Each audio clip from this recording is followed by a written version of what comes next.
Many of you may know Cody Renard Richard, but if you haven't, I'm going to read a little bit of his bio. He's an advocate and educator, a professional stage manager with a career that spans many genres, including Broadway, television, Cirque du Soleil, and opera. On Broadway, he's worked as a full-time and substitute stage manager on 13 productions, and is currently the production stage manager for Passover and the return engagement of Freestyle Love Supreme. Other Broadway credits include Hamilton, Dear Evan Hansen, The Lion King, Cirque du Soleil's Paramour, Kinky Boots, If Then, After Midnight, Motown the Musical, Ghost the Musical, Cyrano did Bergerac, and how do I say that one, Cody? Lysistrata Jones. Yeah. Lysistrata Jones. This is a long CV, so you got to bear with me for a second. For TV, he's worked on the 2019 Tony Awards, 2020 and 2019 MTV VMAs, Jesus Christ Superstar Live, Hairspray Live, and The Wiz Live.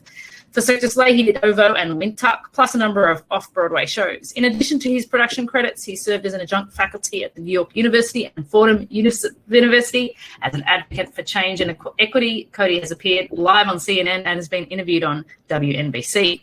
Cody's been featured by Variety magazine as one of their 2020 Broadway Players to Watch, Out magazine as a 2020 Out 100 honoree, and in Forbes. He launched the Cody Renard Richard Scholarship Program in partnership with the Broadway Advocacy Coalition in September of 2020 and holds a BFA in Stage Management from Webster Conservatory. He's also a member of Actors Equity Association and the Directors Guild of America. Yes, Cody, welcome. Thank you. Thanks for having me. How does it feel to read that all out in one go? Like it's a great CV. You're also quite young still, so. Oh my goodness. So you actually grew up in Houston, Texas, right? I did. So how did you get into theater? I actually started doing theater in junior high, in high school. I got pushed into it. I was always in detention, and my counselor told me that I needed to do something that I could expend some of that energy that I had. So I was pushed into it, and then I fell in love, and the rest was history. And so why stage management? Did you start on stage, or when did you know that stage management was a job that existed and that you could do that?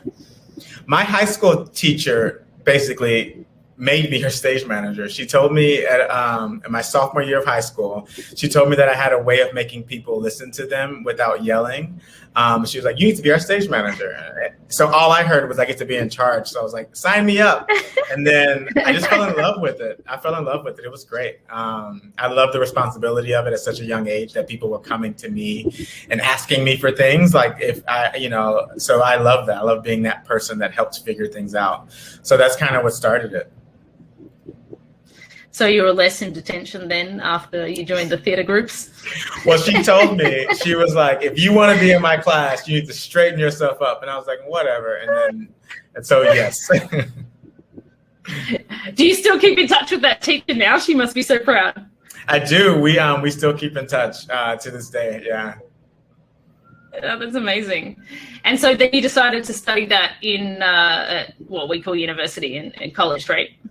Mm-hmm. Yeah, she actually drove me to a festival to interview for universities because I grew up in Texas and Houston, and I didn't necessarily have the resources to go to an out-of-state school. And she really was a champion of me, pursuing stage management. So she really poured into me at a very young age, and she played a huge part in my career. And you went to Webster Conservatory. Where is that? Just for those who are not in America. Yeah, it's in St. Louis, Missouri, in the middle of America, the Midwest. And I'm really interested because a lot of people ask us at Theatre Art Life, okay, I've done my degree. Now, how do I get work? What was your pathway from getting your degree and forging the pathway into Broadway work or work generally? Yeah, I didn't know how to get a job. Which is interesting. I think now it's a little bit more accessible. Like people are getting guided a little bit earlier, which I think is amazing. But I had done an internship at the Alley Theater, which is a regional theater in Houston, Texas, the year before I went to college. And there's a woman there named Sarah Mills, who was the assistant stage manager on the show. And we clicked and we had a really good relationship when I was the intern there.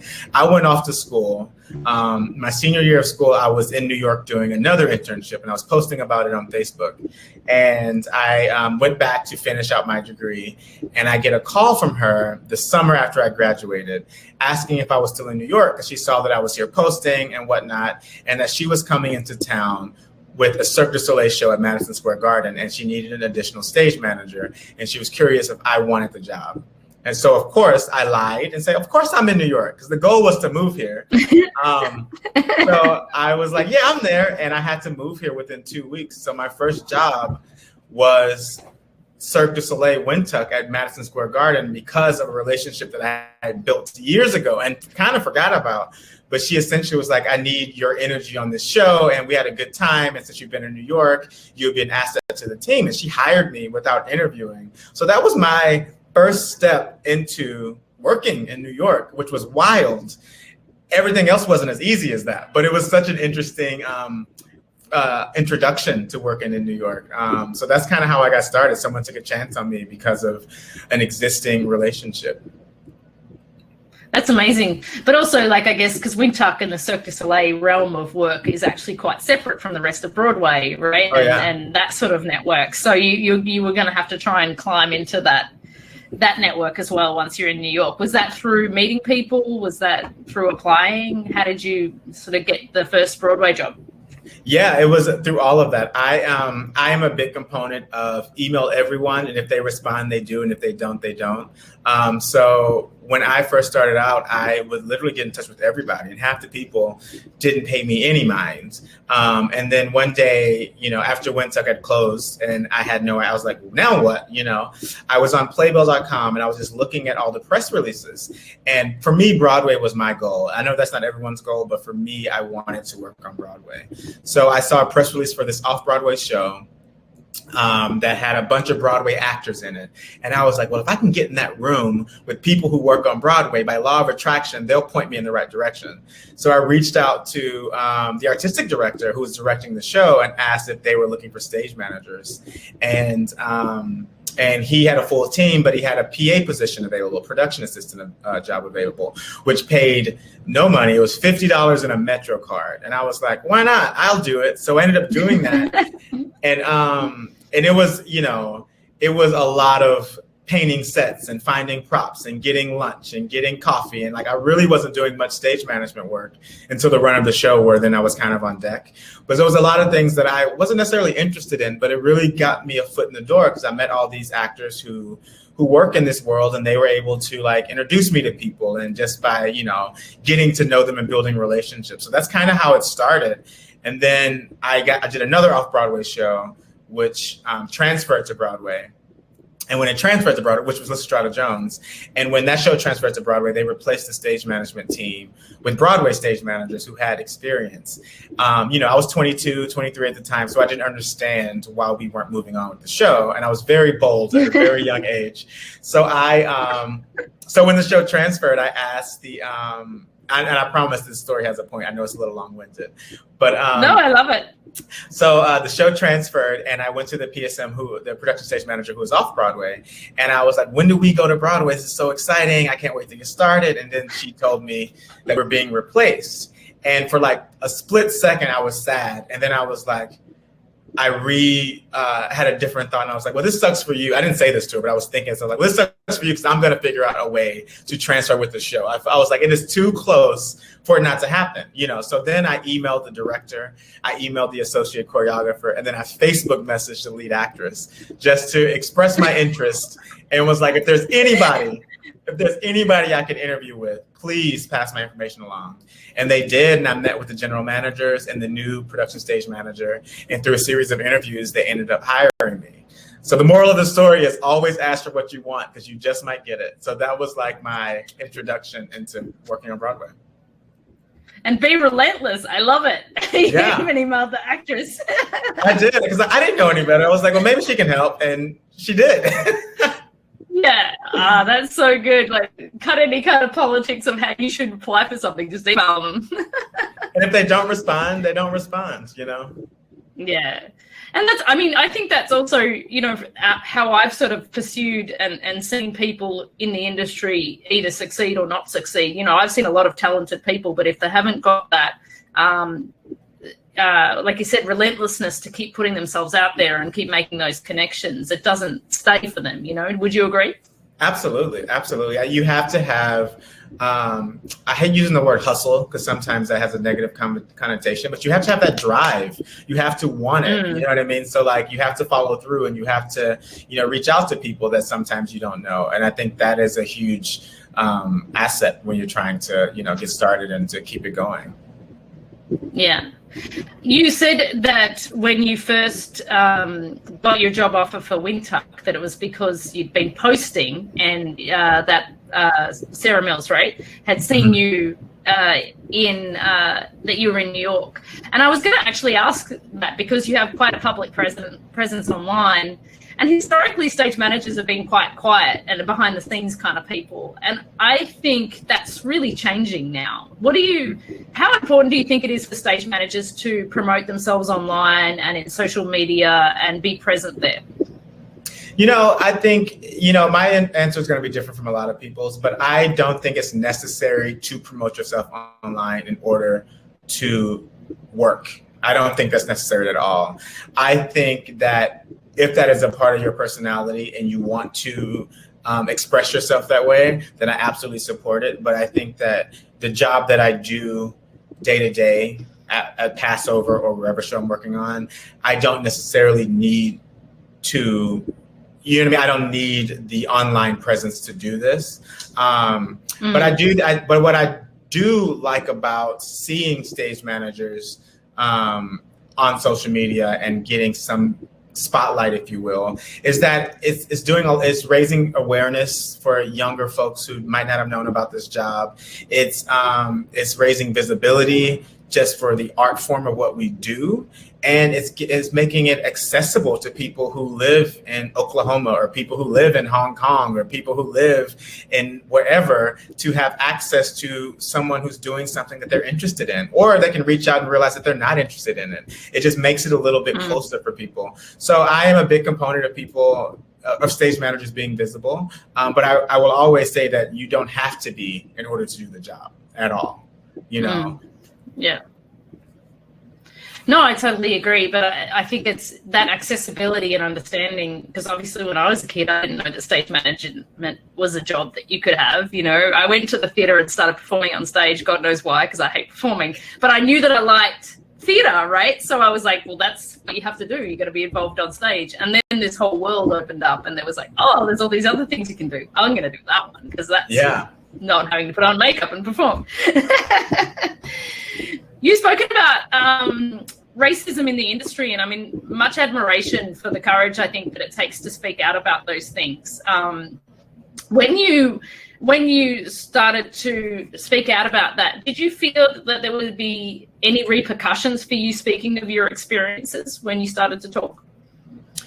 Oddly enough, no, because when I initially shared my experiences, it was purely for myself, you know, and then it took off in a way that I did not imagine it would.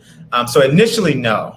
And also I was very careful, not careful, but I was very, I was intentional about what I said. Like I didn't feel the need to call anyone out. I didn't feel the need to make it about anyone else other than my experience, you know? So I think that's why it was received the way it was.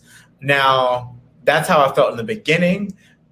As things progressed and I was asked to do a lot of other things and have certain conversations with certain people, that's when it started to creep into my head that, oh, this person's looking at me differently, or, oh, maybe this person might not hire me for this. And then I was like, I don't care. You know, at this point, it's like I have to be true to myself and I can't necessarily accept what is going to hurt me, essentially, you know? So at first, no. At first, I was not nervous about it. And I do know that that is a huge part of why people historically don't use their voice, you know? I think that's the same with, say, women that are getting treated inappropriately and that as well. You know, they'll just decide not to speak out for fear of losing their job or families that have retaliation support, or yeah. And so when you started to speak out about this during the pandemic, right? That was really the beginning in terms of timeline. Yeah, it was early on. It was in June. And it was so interesting because like the timing of it, I shared something on Facebook and on Twitter, and then like the exact same day, someone else shared a video of something, and then it just started to like snowball. And it wasn't like we got together like let's just like attack this. It was just very interesting in the timing of when it all started to happen. It literally was like, it was very interesting, that timing. So yeah, it was pretty early on. And I was going to ask you, because it's been something that I've been thinking, and we look at it from a distance because I'm on the other side of the world. Mm-hmm. But all of this started really coming to the forefront and ahead with the George Floyd death, right? And I kind of wonder, would that incident have been passed quickly in the public eye if we weren't in the middle of a pandemic where people were sitting at home and watching?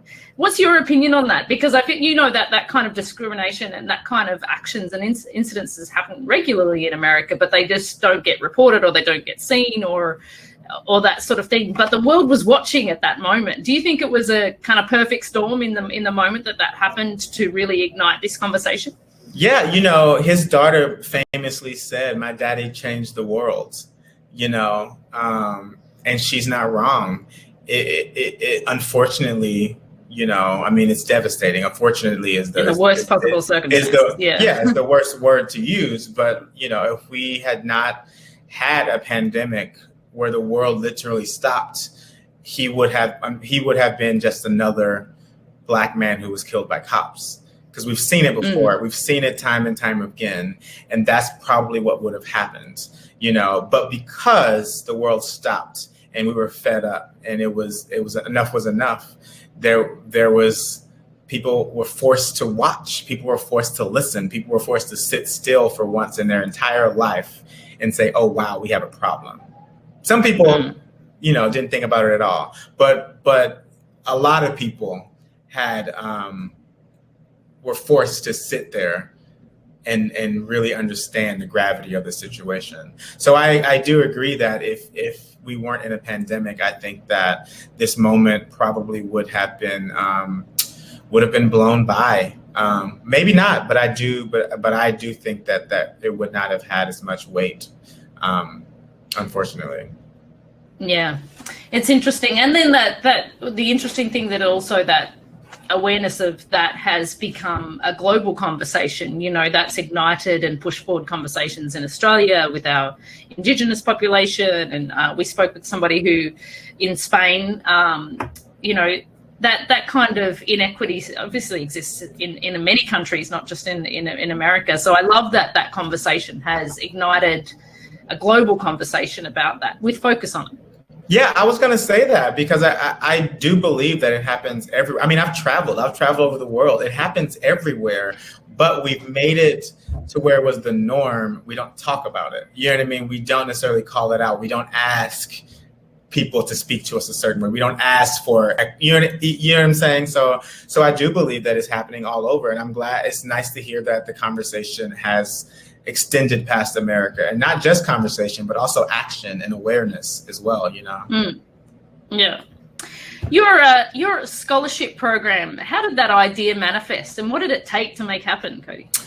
It's a lot, but it's something that I've always wanted to do. My original idea was to sponsor a student at my university, to like give them $1,000 a year or a semester of my own money and just be like, here you go. I could do that at the time when I was working and the pandemic happened, and I was like, I don't have, but that was my way of like paying it forward, because so many people have poured into me or helped me along the way for me to be able to be here. And I know that. So I'm like, I wanted to find a way to pay it forward.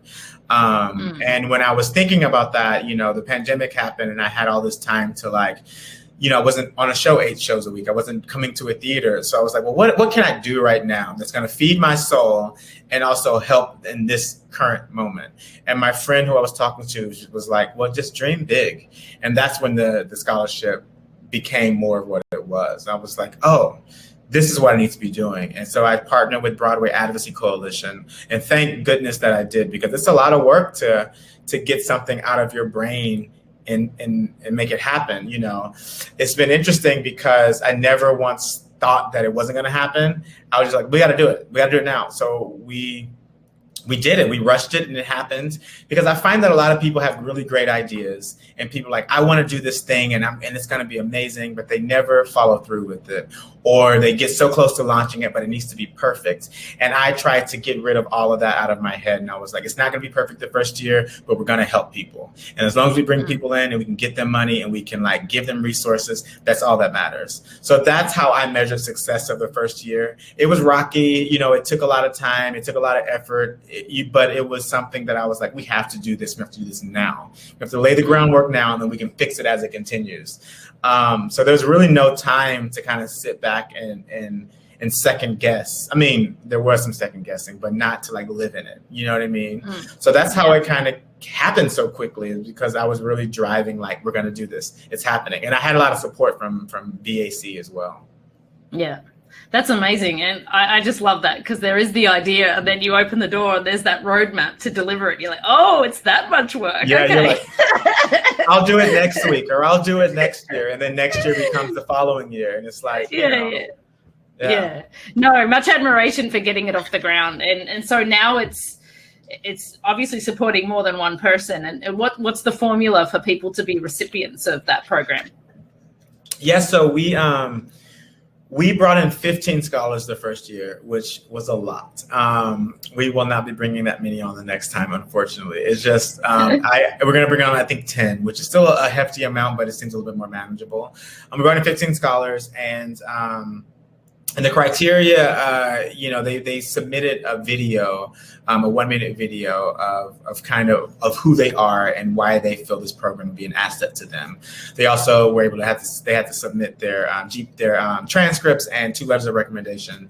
And we had a selection committee of about 12 people who kind of had a tick mark of like the things that we needed, the type of students that we want for the program, and if they spoke to it or we felt they were in that box.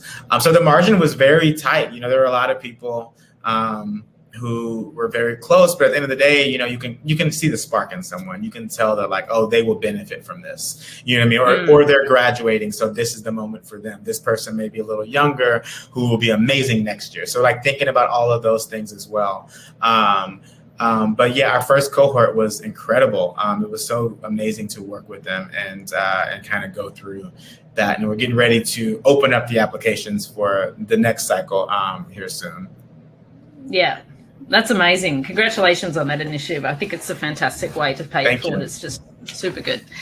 Now, you're moving on to, you're currently the stage manager on Passover. And I loved your pre-show announcement video that went quite viral. That's so cool. Oh my gosh. I just love that, because it's, again, like you said, it highlights stage management from perspective of like, yeah, there's actually a person backstage running that, and that highlights that. So I think that was super cool. How did that feel though for you to be involved in one of the first shows opening again on Broadway? Man, it's been wild. I keep forgetting that we started rehearsals in July. It's already September. So we've been at this for a couple of months, and it still feels so fresh and so new. And like, what do I do? Oh yeah, I used to do that. Oh, right. I have to send that email. Oh, okay. Oh, that's my, you know what I mean? Because it's been so long, and like, it doesn't feel second nature anymore. Like some things come back quickly, but also with like, all the COVID protocols and just like all the things that we have to think about now, just working feels different, but it's been great. It's been really great. Just being back in the space and being the first, it does come with some pressure, because I do know that there are, other shows looking to us to see like how we're doing it, to make sure that they can either do it the same way or do it better, or, it's all these things that we try not to think about, because you just want to do your job. But it's, it does come with a little bit of that. But ultimately it's been really great. I'm so grateful to be working on this show. And the fact that the whole COVID protocol is like another pillar of things to manage in the whole scope of stage management, right? I'm sure it's something you're like, okay, we've got to make sure that all these protocols are adhered to while I'm still doing my job. Yeah, I mean, the biggest thing too, you know, as you know, like when we work, like a lot of things are, we have to make decisions on the fly. Like sometimes we have to schedule somebody last minute, or we have to do this, we have to do that. And the biggest challenge is that we have to pre-plan so many things, because we have to make sure the person coming in has already gotten a test and we've gotten the results back, and we just can't fly in a sub-stage manager. We just can't bring in, you know, someone who's not in the building every day. So that makes it a little bit harder to keep a show up, because you have to pre-plan almost everything. When you think about rehearsal, like costume fittings and, you know, directors coming back in to check on the show, and just like all these things that used to be, oh, you coming tonight? Great. We can't work that way anymore. So it's just having to rethink that too. That's been a really big challenge. Yeah. Do you have extra swings or anything like that because of COVID? Is there more that is there to support the show from a staffing perspective? Yeah, on this show, I mean, the Passover is a small show, so that's great that it's a 3-person cast on stage, which is amazing. And normally, equity, our rules for a Broadway show is that you have to have 2 understudies if it's a show over 1 person in the cast, I think. So we have 3 understudies, just so like it's a direct replacement for everyone, and then 1 person covers 2 roles. So we're covered in that way in case someone does go out or get sick or whatever. We're able to do, you know, we're not scrambling at the last minute. So we do have an additional cover on this show. Sharonda Johnson says, is Passover the first production you've worked with an intimacy choreographer? And how did you record the choreo? How did you record the choreo on that? Yeah, it is actually. I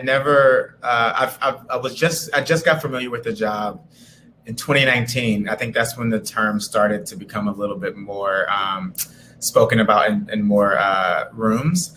But I had never worked with one. And Ann James, who was our intimacy choreographer or director or coordinator, I forget what her official title is. She was incredible. And this show, there's nudity in the show, so there's very intimate moments, and we didn't do them until she came in and had a session with the cast to talk about just comfortability and all of that which involves that, and like offering certain costuming pieces to help cover certain things, just to make sure that they felt comfortable with bearing themselves on stage, you know. So that's kind of what we did. We took it step by step, you know, and then once we finally did the nudity, you know, we had a closed rehearsal for just the people who were doing the acts with intimacy choreographer, myself, and the director. And then once they were comfortable, we started to add people in. So it's very much step by step to make sure that they felt comfortable before it was just, you know, everyone. So I do think that role is very important. I do think stage managers in some regard used to fill that position.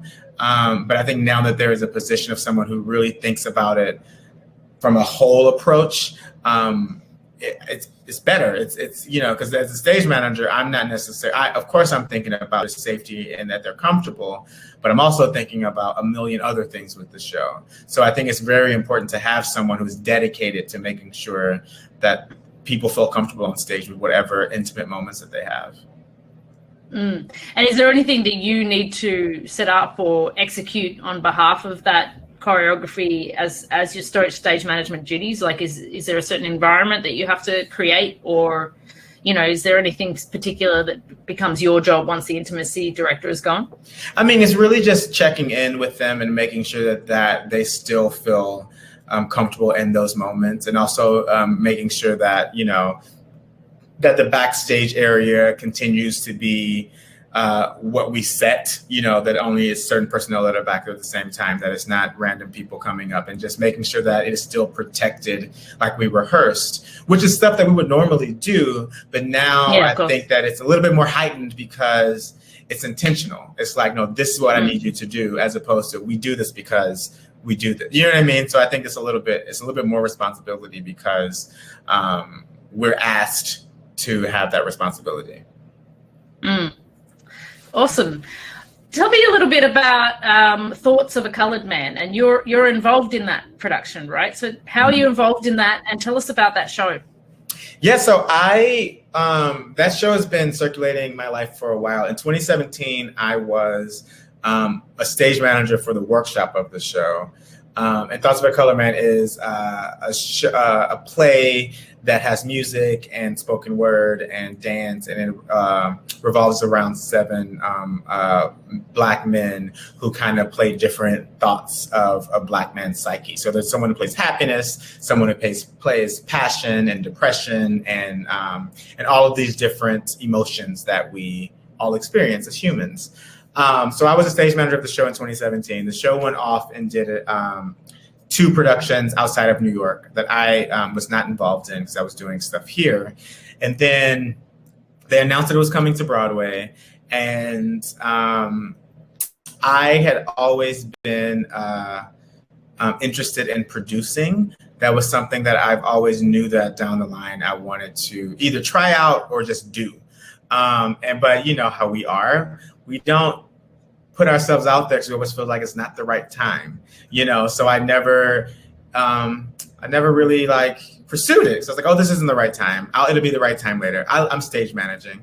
And the other thing is that once you start to do something else, people pigeonhole you. They're like, oh, he's not stage managing anymore. He's a producer. Or, oh, he's not stage managing anymore. He's teaching. You know what I mean? And I was like, but I can do it all. Or not even at all. I can do whatever I want. Like, you can't dictate what it is that I do. So when this opportunity came up to join the producing team of Thoughts of a Colored Man, I was like, absolutely. And I joined as a co-producer. So my responsibility is far less than the lead producer. So I'm still able to stage manage and teach and do all these other things that I've cultivated while still being a part of the team. But you know, it's all those things in the beginning of like, well, if I do this, what are people going to think? And at some point in my life, and at some point in everybody's life, we got to take control over that and don't really care. So I joined the producing team, and I'm very excited to, you know, help bring this show to Broadway. It's a great show, and it's been an eye-opening experience so far. I like the idea of being multifaceted too, you know, that for you and your own career and what follows what your passions are. And obviously you've got multiple skills, so why not use them, not stay in a lane that, you know, you feel stuck in after 10 years, right? Yeah, and I also think that it's a generational thing too. And because when I first got into this business, I had stage managers tell me, first of all, they were like, because I wouldn't stay on shows long, like another opportunity would come and I would leave a show because I felt like, you know, I serviced this show. So it felt like it was time to move on to a new one. People would tell me that you're not going to work because you're not showing your commitment, or like, you're not going to work because you're interested in doing this and all these things. So it was ingrained in me that I only had to be a Broadway theatrical stage manager. And then I was like, no, but I'm interested. I like Cirque. I want to do that too. And I like TV. I want to do that too. So when I started to do that and still had opportunities here, it started opening my eyes to be like, oh no, I can do more than just what this person thinks that I can do. So I'm like you. I'm a huge component of people pursuing more than one passion, you know, and finding things that they're good at and doing them. Especially because I think that you discover things maybe in the Cirque world that you can bring back to Broadway, or Broadway to Cirque, and TV to, you know, vice versa. I think it expands the toolkit that you have. Absolutely, absolutely. So tell me a little bit, what do you think about the stories that are getting chosen and produced on Broadway at the moment from your perspective? And do you think that there's a shift? You know, there's been a lot of discussion through the pandemic on diversity and equity and all social issues, I guess. And there's been a lot of intention to improve working conditions and all of that coming out of the pandemic. And I think, is that playing out for you? Is there stories that are being chosen that people being involved more from a diversity point of view in the shows coming back? What's your thoughts on that? I think each show is a little different. You know, I do think that we are in a time where people are more intentional about who they hire for certain roles. And I hope that people are being more intentional about what the actual show needs, as opposed to just hiring people that they know or people that have done it before. And from my experience on this particular show, I do feel that this show, Passover, has really done that. You know, we brought in support for what the show needs. And you can kind of see that on other shows too, that people are starting to expand the pie, if you will. So I think that is important, and I hope that continues. But you know, it's a long road, and I think that a lot of people view it differently. There's not a one size fits all, you know. So I think that it's gonna continue to be a growing pains. You know what I mean? We're gonna have to continue to remind ourselves that, oh, we used to do it that way. We don't have to resort to that, because it's so easy to fall back into, like, you know, old habits, you know, because that's what we're used to, and that's what, you know, what was presented to us. So I think it's a lot of, you know, relearning of certain things and holding ourselves to the standards that we want to be, I guess. I think that the other thing is, especially from a financial and a producing point of view, people are going to put the shows back on that are already successful. So The Lion King and Wicked and all of that. But I do hope to see, you know, people who are composing and writing that come from more diverse backgrounds and create. I mean, wouldn't that be wonderful to see those, you know, new musicals on Broadway that come from a bigger, more diverse background of writing and representation. And I guess if you start to produce, Cody, then you can start to lay that groundwork. Exactly. You know, it's interesting though, because like right now, the shows that are coming back are the shows that they know tourists will see, right? So like right now we're in such an interesting position because we have to build it back, you know? So hopefully we don't get stuck in that, like, they only want to see this, but we start to think outside the box. And I think with some of the plays that are being produced, we are, you know, the musicals, not so much right now, but, you know, at least with the plays, it feels like there are a lot of new productions that are coming in. Yeah, amazing. And are there tourists coming back to New York? Oh my gosh, it is crazy in Times Square. I walked through. Really? Yes, it is. People are here. It's wild. Oh, that's so good. I'm wild. So glad to hear that.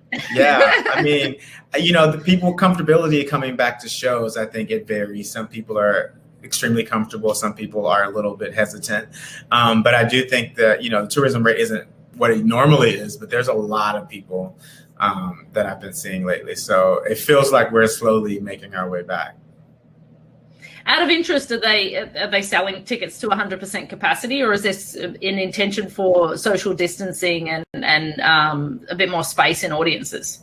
For the most part, at least on Broadway, they require vaccination and or a negative COVID test within 48 hours of attending the show, and you have to wear your mask. So because of that, we're at 100% capacity. Some of the off-Broadway spaces or outdoor spaces, they have sections that are socially distanced for people who aren't vaccinated, and then, you know, full capacity for people that are. So some theaters are doing social distance seating. A lot of Broadway theaters aren't, because they have all those other rules in place. And what's the logistics? Because I'm that kind of person. They have to show up with their certificate when they arrive, or what's the process for them to prove that they're vaccinated or they've had the test? Yeah, there's an app here in New York that you can download, like the Excelsior Pass, and then there's a Clear app, I think, so you have to upload your vaccination records. So you can't get a fake one, because people are getting fake vaccination cards, which I think is disgusting, honestly. But people are doing it. And it's crazy. So anyway, so you have to show proof prior to coming to the theater, I believe. And if you don't, then you have to show your pass. And if not, then you have to show your negative test as well. So sometimes the line getting in is a little bit longer, but our front of house is great. They've been really pushing people through. Yeah, that's amazing. Yeah, we have a similar thing with an app there. It's a good way to make the process faster. It's just flash your phone, right? So yeah, exactly. All right, so we're almost done, because I know you're a busy man, but I wanted to know, of all the things that you've done, have you had a favorite show that you've worked on, and why? And what would a show that you want to work on that you'd like to either stage manage or produce in the future? Favorite show. This answer changes every time. But I think right now, because I'm getting ready to do Freestyle Love Supreme again, I'm going to say that is probably one of my favorite experiences. The show itself is an improv show, a hip hop improv show. And it's one of the only times as a stage manager that I have got to really be artistic and creative in the process, because it's improv and you kind of have to go with the flow and breathe with them and help them create the show. So that's really exciting, and I really enjoy that. I'm not necessarily a type A personality. I don't mind, mixing things up and rolling with the punches. So that show's a lot of fun, and everyone in the show has huge hearts, so we feel like a family. So I really enjoy working on that show. So and because I'm so excited to go back to it, I feel like right now that's my answer. Ask me tomorrow, it might be something else. I guess in a show that it's funny because like my two favorite musicals are Evita and Dreamgirls. And I got to stage manage a production of Evita in 2019. It was a dream come true. So now I need to do Dreamgirls. I don't know if I produce it, stage manage it, I need to do the show. I love that show. I saw it in London a couple of years ago. I had some friends in it, and I'm like, I just been waiting for it to come to New York, and I'm like, I have to be on it. Like there's something about that music. I just love it. So that's something I've been putting into the world that I would love to do. So when it gets announced in Broadway, you were like, "Get out of my way, people!" Listen, I've said it enough that hopefully, like the gods are like, "It's yours." Nobody's gonna compete with you. Like, all right, get out of Cody's way. It's like fine, take this one. But no, I would love to work on that show. It's just so fun, and I love big musicals. I haven't done a big musical in a while, so I just want to be engulfed in all of that. So I would love to do that. Oh, wonderful, wonderful. Cody, thank you for spending so much time with us on Theatre Art Life today. I really, truly appreciate you taking the time out of your busy schedule. And I hope to be able to meet you one day when we get to travel to New York again. Yes, please. Thanks for having me. Awesome. And thank you everyone for joining us. Are you back to rehearsal? Yeah, we have a put-in today. We're putting in one of our understudies today. So we have rehearsal after this. Amazing. All right. Well, we'll let you go. Thank you so much, Cody, and we'll be in touch. Of course. Bye. Bye.